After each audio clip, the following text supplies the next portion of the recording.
Good afternoon and assalamu alaikum. We are coming to you live from Nasrec, Johannesburg. And as Nasrec gets painted the colors of the liberation movement of black, green, and gold, we are still asking ourselves the question of what is in it for the black marginalized people of South Africa? What are the greener pastures that lie for South Africans in general? And what are the golden opportunities and policies that will be discussed at this ANC's 55th National Conference? Joining us today, we have Muhammed Desai from Africa for Palestine. Assalamu alaikum and welcome. Walaikum salam. Jazakallah so much for having me and for covering this issue. Jazakallah for joining us. So tell me, what is Africa for Palestine, doing at an African National Congress? What are you guys doing this Africa for Palestine, as a civil society organization, as an NGO, has always been invited to the conferences of the African National Congress for the last 10 to 15 years now.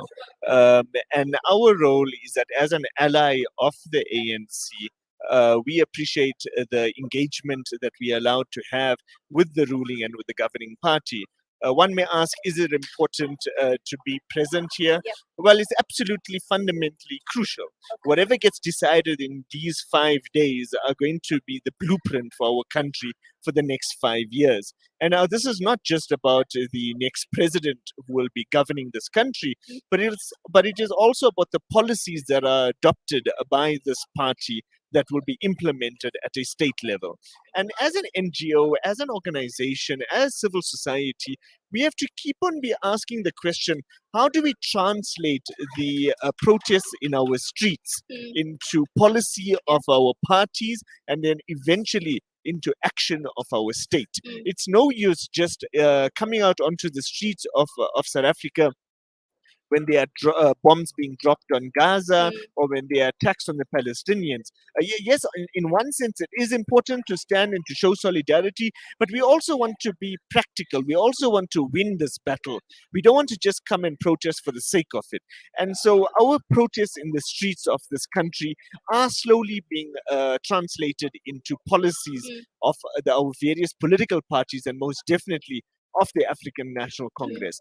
These policies that are pro-Palestine or pro-Cuba, pro-Venezuela, whatever other oppressed nation we are talking about, has also found expression within the state. And so Africa for Palestine engages in this relationship with the African National Congress, knowing of its strategic value, but also the ANC has a long history of support with the Palestinian people and for the struggle against Israeli apartheid. The ANC was in the trenches with the Palestine Liberation Organization long before it was fashionable, long before it was sexy. The South Africans and led by the ANC had formed relations of brotherhood and sisterhood with the PLO and with various other Palestinian formations. It's very interesting, and you make mention of, the strong international solidarity and the policies that you've been speaking of, that are, spoken to with the ANC and eventually adopted by the state. Is there perhaps one or two policies that you could perhaps, tell us that have been implemented that Africa for Palestine has been, satisfied with? Well, something that was never seen before around the world was the policy decision taken at the last ANC conference, the 54th National Conference of the ANC, that also took place at Nasrec here in Johannesburg, was the decision to downgrade the South African embassy in Israel to a liaison office.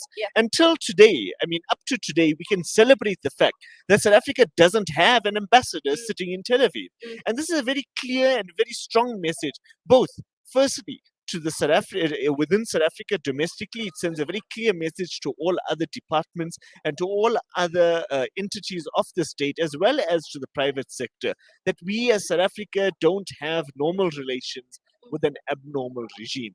But it also sends a very clear message on the international arena, where South Africa does have a very important political role when it comes to international relations and issues of international solidarity.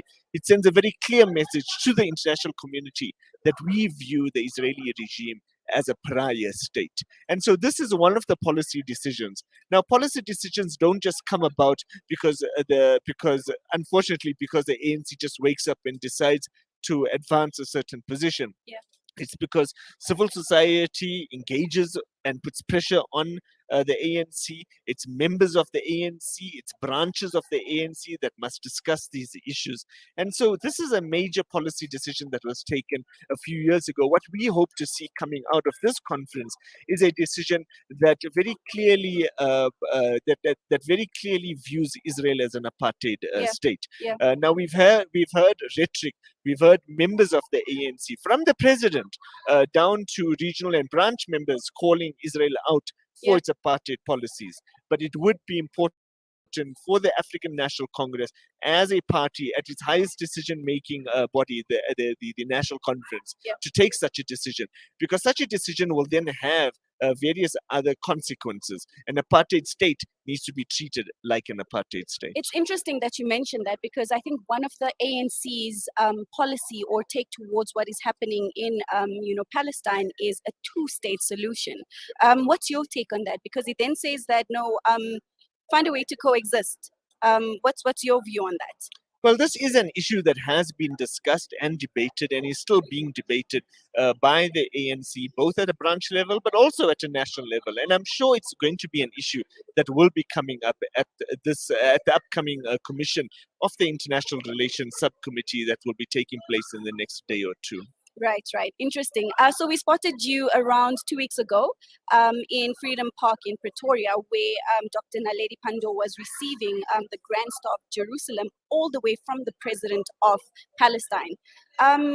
Congratulations on the work that A4P has done.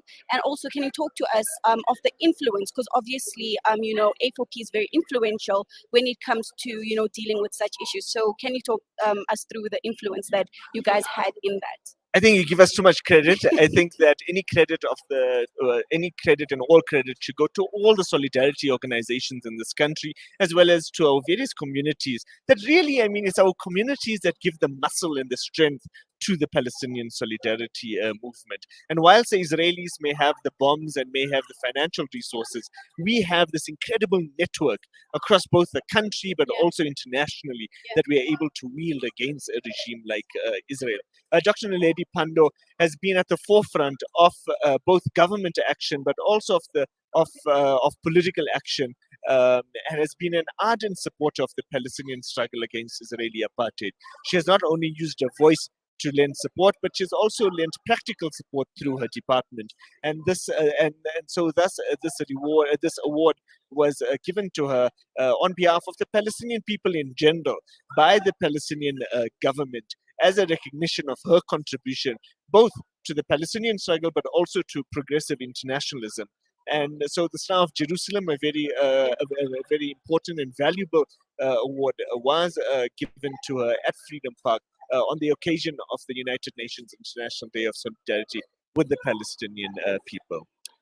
Just before I let you go, probably two more questions. Your mood around this 55th national conference, we've seen it's been going on to a very slow start. What do you make of this, in the past 2 days? I'm sure you've attended previous conferences. What do you make of this conference? I think that we are patient and we are respectful that the ANC, being such a large organization, over 5,000 delegates here, people from across the country, they are bound to be certain bureaucratic hiccups. Of course, it's not the best thing, but we are appreciative that people are trying their best to, on the one hand, be efficient, but on the other hand, to also always respect the principle of democracy. And the principle of democracy is also a fraught one that one has to be patient with. And so things have been off to a slow start, but I think that we are seeing both discussion about leadership and elections, but also we are seeing good engagements that are beginning to take shape. Both, in terms of the president's political report, the organizational report, and various other inputs that have been given to conference thus far, indicating that there is good discussion taking place on policy as well. Okay, and on that note, which faction will you be supporting? It is an elective conference after all. Oh, that's an easy one.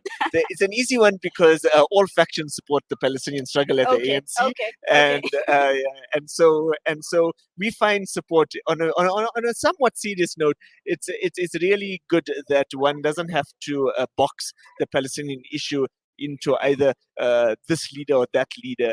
It's an issue that's really adopted by the organization as a whole, and what that means is that it's policy that will be implemented not just by one minister, but it will be implemented by the state at a national level, but also at a provincial level, and then of course at a local level, because ANC policy needs to cascade all the way down. Interesting. And as a last question, I mean, we see you are here, Africa for Palestine. There's that, rubber stamping that Palestinian voice down here. Is there an Israeli presence? And if so, what is your take on that? Mickey Mouse playing marbles. They literally standing outside conference on the curbside with a few Israeli flags, and it's rather pathetic. But also, it's their democratic right to be Okay. there, I guess. But it also just shows you the Palestinian issue, cause, and struggle is on the inside, whereas on the outside there are some characters throwing stones or trying to get the attention, and they're failing dismally to do so. Quite interesting. Jazakallah for joining us, and I hope to chat to you a bit later. It's always a pleasure to be with Salam Shukran Media. so much. Shukran so much. And that was Muhammed Desai from Africa for Palestine, giving us a sense of how the ANC, regardless of which faction has been in the leadership, has been supporting, the plight of Palestine. So he says that, well, there's no faction that is being supported. It is all factions. And speaking about how these policies are very important to the people of Palestine. We will be bringing you more footage and other interviews. Do stay tuned with us. Assalamu alaikum.